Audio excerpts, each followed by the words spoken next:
dal leen ak jàmm. Réincarnation mooy maanaam ruux bi génn àdduna dugaat ci àdduna waaye ñëwaat ci beneen forme wala dugaat ci beneen nit presque existé wul ci sunu religion waaye ancien religion yi mel ni bouddhiste yi ak indo yi gëmoon nañu ko.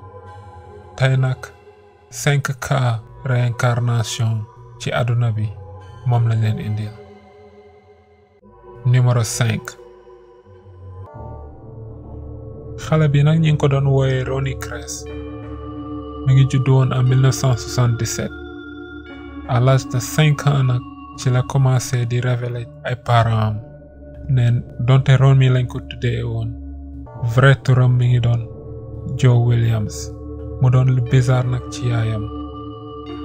yaay ji di ko laaj fan la jëlee lii mu ne ko non effectivement man sama vrai nom mi ngi doon Joe Williams. maa ngi marié woon amoon naa 3 doom waaye dama décédé woon ci benn accident moto ak sama jabar yëpp ñu ñàkk ci suñu bakkan. loolu mi ngi nekkoon en 1975. bi xale bi commencé révéler loolu ay parents yu daal di def seeni recherche ci lañu nag gisee ne effectivement ci même cité bi ñu dëkk amoon na benn waay bu ñu doon wooye Joe Williams bu fa dëkkoon. xale bi nag demoon na ba woon leen fi waa ji dëkkoon ñu daal di fekk yaayu waa ji mu doon mag ne effectivement moom mooy doomam bu góor boobu. mu doon phénomène bu bizarre nag ndax xale bu jigéen bu am 5 ans daal di def description ki décédé nu mu meloon ak jëmmam wax ko turu yaayam xàmmee yaay ji fàttali ko jabaram ak i doomam ba même fleur bleue bi mu doon jëndal yaay ji moom waa ji bi mu nekkoon xale bu ndaw xale bu jigéen bi fàttali na ko mère bi ne ko effectivement man maay sa doom boobu génnoon àdduna maa ñëwaat nekk nii.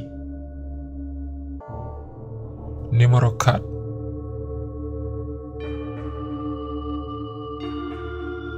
ki nag benn xale la woon bu juddoon fële ca Amérique en 1929 bi mu juddoo ba am ay 4 ans nag nekk xale bu tuuti la doon doxantu mook waajuram bu góor mu jékki-jékki rek romb benn paa ne paa bi yow sa dëkkandoo laa woon il y a 15 ans ci ginnaaw dañoo xuloo woon benn jour te yow yaa ma rey xam naa exactement fi nga ma suul. ñëpp yéemu ci nag waajit bi mu déggee loolu daaw parents xale bi daal di dem jëli police ñu daal di def seeni enquête bi police defee enquête nag xale bu góor bi nettali police bi ay détails yi graaw ne effectivement kii def ma rayoon suul ma te kenn yëgu ko. ñëpp yaakaaroon ne dama disparaître génn dëkk bi waaye négatif même bërëb bi ma suul sax mën naa leen ko woon. bi police bi toppee xale bu góor bi ba ci tool ya mu daal di leen di won waa ji fiñ ko suul mu doon phénomène bu bizarre. numéro 3. kii nag benn xale la woon fële ci Turquie bu ñu doon wooye Nekati Adama. bi mu juddoo nag ba am ay 10 ans dafa jékki-jékki rek révéler ay parents ne leen man sama vrai nom mi ngi tudd Nisek. amoon naa jabar bu tudd Zila ami ay doom waaye benn bés dama doon xuloog sama benn xarit mu daal di may rey par accident donc sama ruux moo ñëwaat nii nekkat ci xale bi.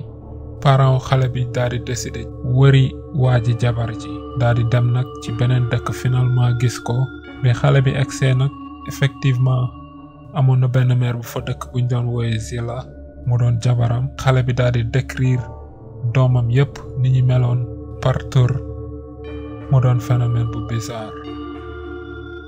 numéro 2. kii nag William George lañ ko doon wooye mu doon benn nappkat bu dëkkoon fële ca États-Unis Alaska. en 1949 ci la révélé doomam bu góor ne moom dina génn àdduna bi te dina ñëwaat mu doon phénomène bu bizarre ndax doomam bu góor bi gëmu ko woon. bi mu décédé nag 5 ans plus tard doomam bu góor bi daal di amaat beneen doom bu góor mu doon sëtu waa ji génn àdduna. bi sët bi juddoo nag dem ba am 6 ans benn jour papam di ko jàngal football mu ne papa ji lii yow dama la ko daan jàngal ndax man maay sa papa bi décédé woon. daal di koy jox nag ay détails yi extraordinaire ba ci montre bi waa ji joxoon doomam bu góor. doom ju góor ji yéemu. numéro 1. kii nag benn xale bu ñu doon wooye Luke la fële ca Amérique juddu ci benn famille bu simple nag dem ba âgé presque 7 ans jékki-jékki rek révélé yaayam ne moom dafa génnoon àdduna ci benn building bu doon tàkk mu daal di tëb 6e étage building ba révélé yaayam nag ne dafa deewoon dem aljana waaye yàlla dafa puusaat ruuxam ci ginnaaw mu daal di dugg ci xale bu góor boobu continuer di révélé yaayam ne moom turam dëgg Pamela la jigéen la woon te 30 ans la amoon bi muy génn àdduna yaayam nag yéemu daal di commencé def ay recherche di laaj doom bi ne ko waa effectivement man dëkk bu nekk Chicago falaa dëkkoon te falaa décédé bi yaayam di def ay recherche Chicago nag building yu tàkk mu daal di gis ci benn soleil benn building bu doon lakk en 1993 te effectivement ci biir victime immeuble boobu doon lakk benn xale bu jigéen bu ñu doon woowe Pamela mi ngi ci woon yaay ji daal di yéemu nag laajte xale bu góor bi ne ko Pamela der bu weex la yoroon wala der bu ñuul xale bu góor bi ne ko der bu ñuul la yoroon effectivement mu doon phénomène bu bizarre nag parce que xale bu góor bi à 7 ans même musique bi xale bu jigéen bi décédé woon doon déglu par hasard musique boobu la daan déglu loolu moo doon seen 5 phénomènes réincarnation bizarre